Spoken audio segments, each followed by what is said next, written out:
Un autre sujet que je voulais aborder avec vous, chers auditeurs, et puis avec notre invité aujourd'hui, Alexandre Malafaille, c'est cette projection, vous en avez beaucoup parlé sur l'antenne d'Europe 1 la semaine dernière, Barbie censurée à Noisy-le-Sec, et finalement, le maire a décidé, le maire PCF, Olivier Sarah-Berrousse, a décidé de diffuser ce film avec un débat.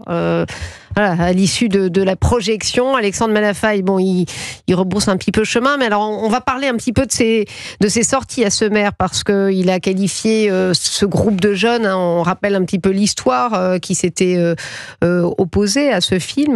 Il avait donné raison à ces jeunes, en gros, soi-disant pour garantir la sécurité de ses agents. Il les a qualifiés d'extrême minorité, de voyous, avec des arguments fallacieux, reflétant l'obscurantisme et le fondamentalisme. Mais enfin, il parle quand même sur le même ton, il les met sur le même pied d'égalité de la récupération politique de la droite et de l'extrême droite. Il n'a pas pu s'en empêcher, le maire PCF, dénonçant des attaques racistes et islamophobes sur les réseaux sociaux. Ça vous évoque quoi ? Ça m'évoque un naufrage de plus dans ce cher vieux pays où on n'est pas capable de garantir la liberté d'expression, la liberté de culture, et qu'il suffit d'avoir quelques dizaines d'excités qui croient effectivement détenir la vraie parole et pour céder. C'est une défaite de plus. Après, le maire, il est dans une situation politique qui est très compliquée. Il est dans une ville. Ah bon, pourquoi ? Qui est très compliquée parce que il a une typologie. Il a une typologie de population qui, s'il veut se faire réélire en 2026, parce qu'il y a quand même des échéances municipales. Oui, donc c'est le clientélisme, ça s'appelle. Il va devoir tenir compte de sa population. Oui, si vous avez une population qui est plus comme ça ou plus comme ça, plus d'origine maghrébine, plus d'origine paysanne, plus d'origine rurale, vous avez forcément une coloration du vote qui peut, ou ouvrière, vous pouvez avoir une coloration du vote. C'est ce que je dis, on le voit bien effectivement dès qu'on est dans le 20e, le 19e et tout l'Est parisien, on voit bien. Mais est-ce qu'il ne serait pas souhaitable que nos chers politiques aient le sens de la responsabilité et l'intérêt supérieur de l'État, de la République, de la laïcité, plutôt que de leur voix ? Vous parlez comme dans un très beau livre, cher Stéphane Demureux, je suis d'accord. Non, mais on peut être d'accord. Après, il y a le pragmatisme de l'élu qui se craint peut-être aussi que finalement, d'un incident peut-être mineur, considéré comme tel par lui, on risque d'avoir finalement un certain nombre de mobilisations et qu'il n'a pas envie d'avoir des émeutes à cause de la projection d'un film. Après, il va faire cette projection, il va organiser un débat, on voit bien où il veut emmener le sujet. On a commencé à entendre un certain nombre de prises de position, alors ça m'a totalement surpris, mais c'était sur France Info, de journalistes qui donnaient la parole à des féministes. Alors qu'est-ce que viennent faire les féministes dans un sujet comme celui-là ? On peut s'étonner, mais si, parce que c'est une autre façon de lire le problème. Alors c'est vrai que les jeunes hommes, c'est peut-être la réponse à votre question, mon cher Alexandre Malafaille, plusieurs hommes qui estimaient donc que ce film n'était pas adapté, pas correct et trop vulgaire.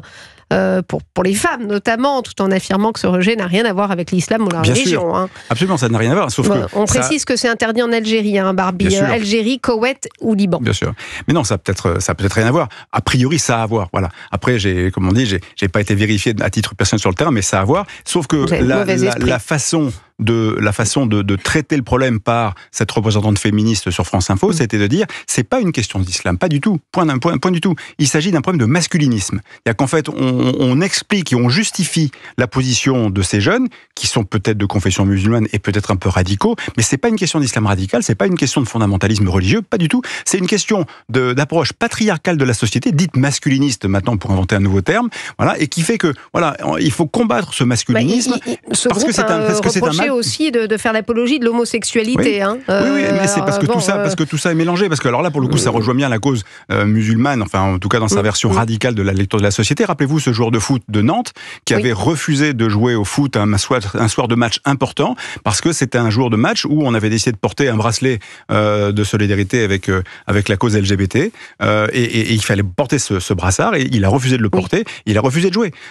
Donc, on est face à un islam qui de temps en temps montre son vrai visage dans son intention politique et son rapport à la société, ce qui permet au moins de prendre mieux la mesure du problème. Là, en l'occurrence, ce qui est redoutable, c'est qu'on va essayer de noyer le problème, qui est dire, au lieu de faire face à la vraie menace, qui est celle qui nous confronte aujourd'hui dans un certain nombre de quartiers et de cités, et plus généralement au niveau de la société française, qui est de dire d'avoir un islam radical qu'on ne sait pas combattre, on va avoir des débats après un film comme ça pour nous expliquer, en fait, c'est un problème de rapport au patriarcat, de tolérance aux valeurs, qu'en fait, en effet, le rapport de l'homme à la femme, c'est pas qu'un problème d'islam, c'est un problème de société et de système, et qu'on est très mauvais parce que l'égalité femmes-hommes, etc. Voilà. C'est ça qu'ils vont vont essayer de faire pour faire passer la pilule. Et ça réagit au Standard. Dans quelques instants, on prendra un auditeur qui souhaite intervenir sur ce sujet. Oui, Stéphanie Demureux, vous allez continuer bien sûr à parler de cette reprogrammation du film Barbie à Noisy-le-Sec. Et puis vous allez nous emmener à Colmar, direction le Grand Est, pour cette séquence devenue culte. Bonjour, monsieur le maire. Et on parlera de l'amour aussi. Marion, n'oubliez pas le cerveau des amoureux. C'est vrai, à tout de suite sur Europe 1. Europe 1. Stéphanie Demureux et vous.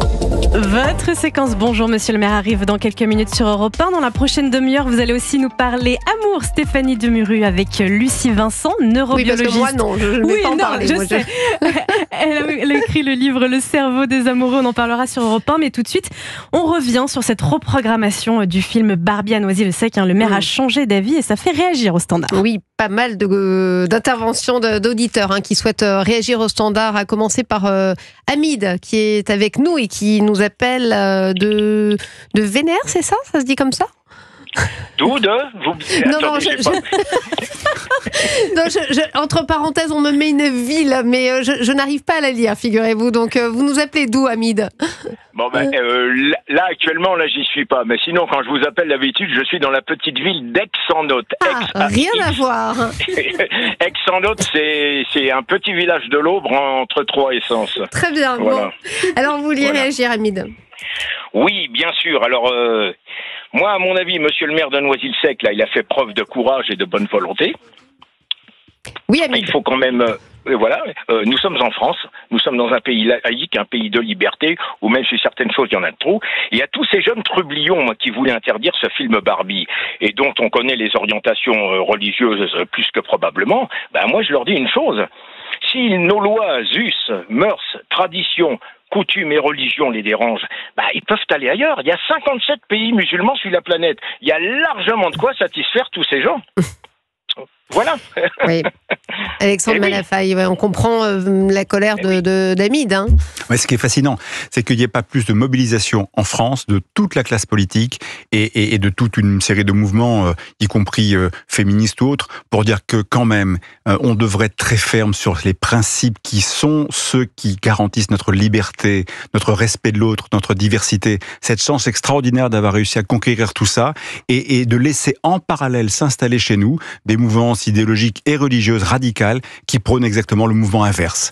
Et on les tolère et certains s'en servent à titre politique ou à titre idéologique. C'est redoutable et c'est mortifère. Alors bon, c'est vrai que là, le maire a quand même reprogrammé, c'était la moindre des choses, mais c'est vrai qu'il ne peut pas s'empêcher de mettre sur le même pied les opposants qui traitent effectivement de minorités de voyous, d'obscurantistes, de fondamentalistes, et la droite et l'extrême droite qu'il condamne pour des récupérations politiques en dénonçant des attaques racistes et islamophobes. Est-ce que c'était bien la peine de rajouter ça, Hamid, selon vous ? Ah non, pas du tout. Mais de toute façon, je vais vous dire une chose. Depuis 40 ans maintenant, dès qu'il y a quelque chose qui va plus, qu'on dénonce quelque chose, on est tout de suite taxé d'extrême droite, de raciste, de fasciste. Non, moi je suis désolé.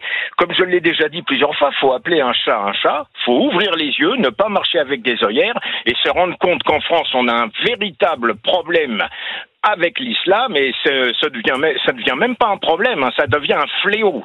C'est un fléau. Et justement, moi, je reproche aux politiques de pas assez en parler et tout. Et Bruno Retailleau avait parlé de halaliser effectivement le débat. Oui. Vous êtes d'accord avec ces propos de Bruno Retailleau, le ministre de l'Intérieur? Bien sûr, mais M. Retailleau, il a raison, mais malheureusement, M. Retailleau, il est tout seul et il n'y en a pas beaucoup qui le suivent, même dans sa formation politique. Moi, j'aimerais voir beaucoup plus de gens de sa formation politique qui soient derrière lui et qui le suivent et qui lui disent Bruno, t'as raison, continue. Voilà. Oui. Ça me rappelle d'ailleurs, on avait reçu Alexandre Malafaille, Marika Brett, la présidente du Printemps républicain, qui était venue nous parler de la censure dont avait fait l'objet à Saint-Ouen, un film qui retraçait Charlie Hebdo. Vous savez, depuis le début, ça avait été censuré. C'est programmé finalement par le Conseil général de Paris. C'est vrai que ce sont des histoires peut-être isolées, mais qui arrivent trop souvent, peut-être. Non, mais on a du mal à nommer les choses, et mal nommer, ça ajoute au malheur du monde. C'est un vrai problème. On est incapable de porter un vrai diagnostic, et quand on a à un moment donné un service de la République qui, par exemple, fait un rapport sur l'entrisme des frères musulmans. C'est juste les services de renseignement intérieur qui font ce travail-là. On ne peut pas les suspecter d'être trop manipulables. Ils font leur boulot, ils essayent de regarder la réalité en face. D'ailleurs, qu'on voit depuis maintenant plus de 20 ans, les premiers rapports qui ont été enterrés, c'était sous Sarkozy en 2004 sur ces questions-là. Voilà, donc maintenant, on commence à en parler. Mais vous êtes taxé d'islamophobe quand vous parlez de ce genre de sujet, donc ça pose un véritable problème. Oui, mais parce que derrière, vous avez de la récupération politicienne. C'est-à-dire que ce que fait le maire à ce moment-là, c'est comme il a sa clientèle musulmane, il est obligé de faire attention à ça parce qu'il prépare 2026. Et donc il dit oui, mais c'est pas bien de tout mélanger. En fait, vous faites une espèce d'amalgame. C'est pas ce qu'il faut faire. Et le résultat des courses, c'est quoi? C'est que voilà, on jette bien sûr, on désigne un autre ennemi en pâture. Donc ça nous empêche de poser le problème. Et tant qu'on ne le pose pas, on aura cette espèce de développement. Merci en tout cas, Hamid, d'être intervenu sur l'antenne. Nous sommes avec Rodolphe qui nous appelle de la région PACA. C'est bien ça? Bonjour Rodolphe. Oui, bonjour. Bonjour. Oui, c'est bien de la région PACA que je vous appelle, effectivement. Oui, vous souhaitiez réagir? Oui, parce que finalement, si vous voulez, ce débat, cette réaction des jeunes face à un film, etc., mais je dirais que c'est vraiment pas étonnant. On est face à un changement, si vous voulez, culturel en France, qui est alimenté à la fois par une immigration qu'on pourrait qualifier de massive, 500 000 immigrés par an, je vous le rappelle, depuis que Macron est au pouvoir, donc sur 7 ans, ça fait déjà 3,5 millions. Sans compter, je compte même pas ceux qui étaient arrivés avant, ceux qui ont fait des enfants, etc. Et je dirais qu'on a un changement de société profond au sein de la France, et que c'est donc alimenté à la fois par des politiques clairement assumées, par une politique aussi d'immigration clandestine.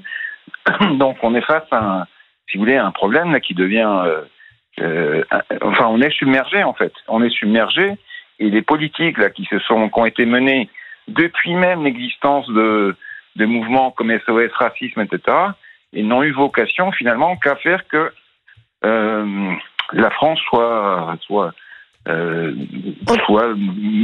je dirais métissée quelque part. Bon. En tout cas, vous saluez quand même la reprogrammation de cette projection. C'est un bon signal. Oui, tout à fait. Mais il faut, si vous voulez, se battre, je dirais mètre à mètre tous les jours. Mais moi, si on se projette, si vous voulez, parce que pour bien comprendre le problème, il faut comprendre d'où on vient.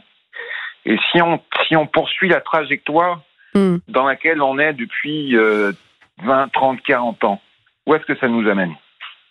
Je dirais, si on projette, si on continue les courbes démographiques, où est-ce qu'on va? Merci en tout cas, Rodolphe, de nous avoir exprimé votre opinion sur cette censure et finalement cette reprogrammation du film Barbie à Noisy-le-Sec. Alexandre Malafaille, je vous dis au revoir, mais rapidement, vous souhaitiez parce qu'on a rendez-vous avec le maire de Colmar, réagir sur ce que nous disait Rodolphe, qui évoque la problématique de l'immigration, effectivement, qui le lie à cette forme de censure. Le changement de société en tant que tel n'est pas un problème. Il y a toujours eu des changements de société, y compris des changements de population. Le vrai problème, c'est qu'aujourd'hui, dans ce changement, il y a un nouvel entrant qui est l'islam et l'islam religieux intégriste, et que cet islam-là n'est pas soluble dans notre système actuel, et ça provoque le choc auquel on est en train d'assister. Merci beaucoup Alexandre Malafaille de nous avoir accompagné, président du think tank Sinopia. Merci à vous.